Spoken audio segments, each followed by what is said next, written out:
পরিবেশকে সুন্দর ও সুস্থ রাখতে আমরা বদ্ধপরিকর।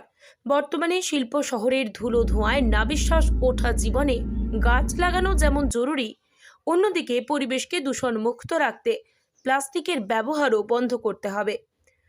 বর্তমানে ব্যবহারের সুবিধার্থে 20 মাইক্রনের নিচে অত্যাধিক প্লাস্টিকের ব্যবহারও এখন মাথা ব্যথার কারণ হয়ে দাঁড়িয়েছে।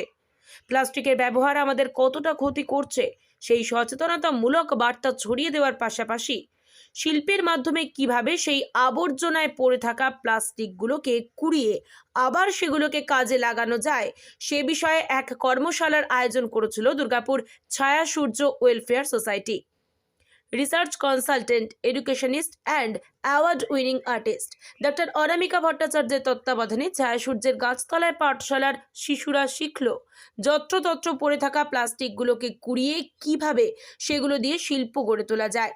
ইকো ব্রিক্স বানিয়ে তার উপরে রং তুলি দিয়ে আলপনায় ভরিয়ে তোলার পাশাপাশি সেগুলি দিয়ে কিভাবে চেয়ার টেবিল বানানো যায় সেই সবই শেখানো হয় এই কর্মশালায়। শুকিয়ে যাবে, বেশিক্ষণ না, আধা ঘন্টা রাখলে শুকিয়ে যাবে, কিন্তু সঙ্গে সঙ্গে হাত দিলে হাতে লেগে যাবে সব।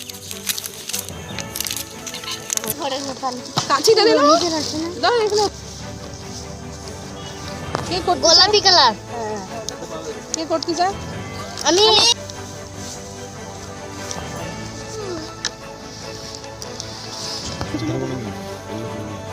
দৌড়াবি না, তাহলে পড়ে যাবে। হ্যাঁ, এখানে জল আছে।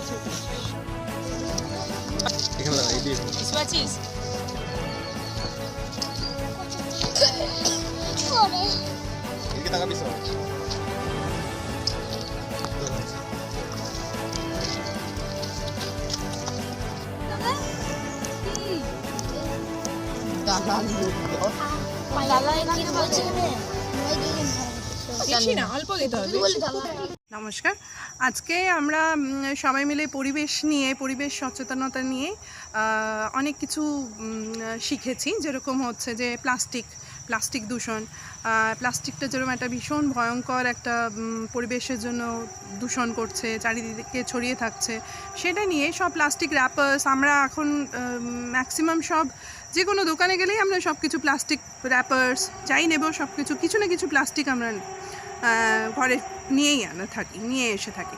তো সেইগুলো দিয়ে বা আমরা যত রকমের প্লাস্টিক র্যাপার্স, চকলেটের, কেকের, এইসব দিয়ে আমরা ওই প্লাস্টিকের বোতলের মধ্যে ভরে ভরে ইকো ব্রিক্স বানানো, সেটা আমরা শিখেছি। এবং ইকো ব্রিক্স ওই বটলের মধ্যে বানিয়েও আমরা ওর মধ্যে সুন্দর করে ডিজাইন বানিয়ে তার পরবর্তী ওই ইকো ব্রিক্সগুলোকে সংগ্রহ করে অনেকগুলো বানিয়ে সেখান থেকে আমরা চেয়ার, ফুলের টব, নানা রকম বসার কোনো সিট, এরকম ইত্যাদি এগুলো বানানো হবে।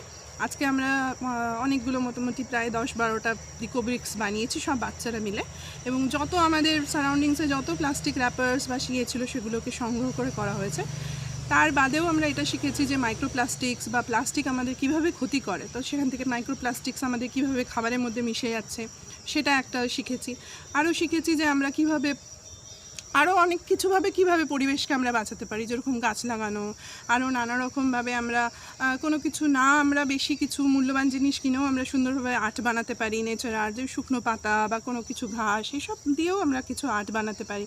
এবং ওই বটলসগুলোর মধ্যে একটু ব্রাশ দিয়ে, রং ঠং দিয়ে একটু সুন্দর করে ডিজাইন বানানো, এগুলো শিখেছি। পরবর্তীকালে আরও কিছু ইকো ব্রিক্স দিয়ে আমরা কিছু জিনিস বানানোর চেষ্টা করব বা শিখব, এবং আরও ইকো আর্ট বা কাগজের ব্যাগ বা যত প্লাস্টিকটা যত অ্যাভয়েড করা যায়, প্লাস্টিক ব্যাগস বা এগুলোকে, সেগুলো আমরা শিখব। এবং আমাদের এই প্রজেক্টটা, এনভায়রনমেন্টাল প্রজেক্টটা kids nature club, Durgapur Chhaya Surya welfare society এবং আর্ট ফর নেচার, এই তিনজনের মানে যৌথ একটা উদ্যোগ। সেখানে এনভায়রনমেন্টাল প্রজেক্ট আমাদের এই জানুয়ারি থেকে শুরু হলো এবং এটা কন্টিনিউ করা হবে।